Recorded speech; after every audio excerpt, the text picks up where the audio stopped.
Hello, Dan Richardson here. We're going to continue ramping up to Thanksgiving by thinking of the story where Jesus feeds 5,000.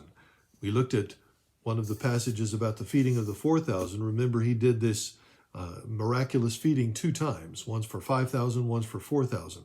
Well, the feeding of the 5,000 is the one that is recorded in all four Gospels. It's the only miracle recorded in all four Gospels, and so that means it's very, very significant. Let me read to you from the Gospel of John, the 6th chapter, the account of Jesus feeding the 5,000. There was the feast of the Passover was near. I'm starting in chapter 6, verse 4. He saw a great multitude coming toward them, and he said to Philip, "Where will they buy bread that they may eat?" But he said this to test him, because he knew what he would do. Philip answered him, 200 denarii would not be enough to feed this whole crowd, that every one may have a little. One of his disciples, Andrew, Simon Peter's brother, said to him, "Well, there is a lad here who has 5 barley loaves and 2 small fish, but what are they among so many?" And Jesus said, "Make the people sit down."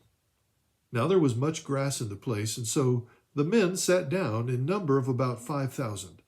Jesus took the loaves, and when he had given thanks, he distributed them to the disciples, and the disciples to those sitting down, likewise the fish, as much as they wanted. So, when they were filled, he said to his disciples, "Gather up the fragments that remain so that nothing is lost."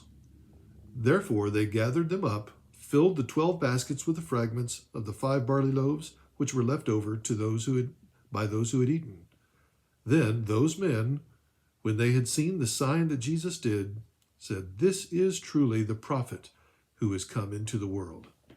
Therefore, when Jesus perceived that they were about to come and take him by force to make him king, he departed again to the mountain by himself alone. Notice that the prophet mentioned in verse 14 has a capital P.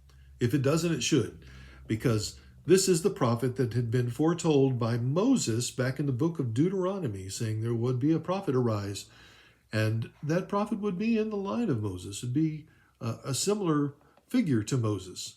And this became a messianic clue that the Messiah would feed people in the wilderness, as Moses did.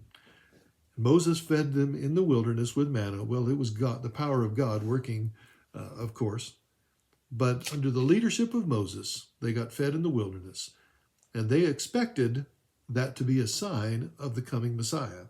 And so when Jesus performed this very miracle, everyone knew this is the prophecy from Deuteronomy that is being fulfilled.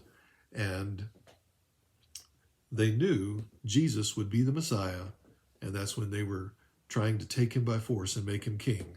But Jesus had a much bigger mission than just being king of a little country on planet Earth.